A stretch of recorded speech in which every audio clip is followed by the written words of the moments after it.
要不要跟着讲啊？要啊。Now let me show you how to change the ink pump pipe.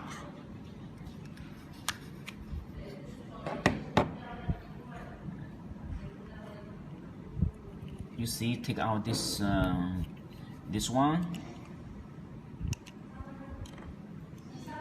and then you will be able to take out this pipe.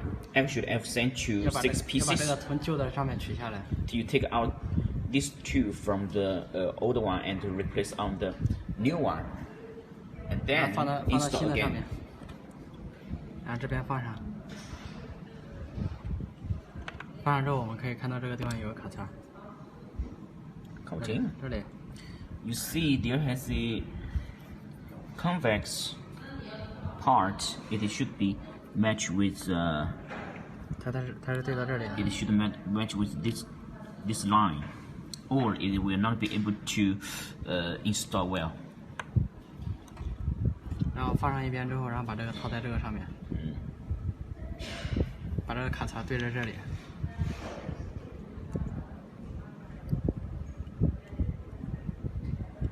压下就可以了。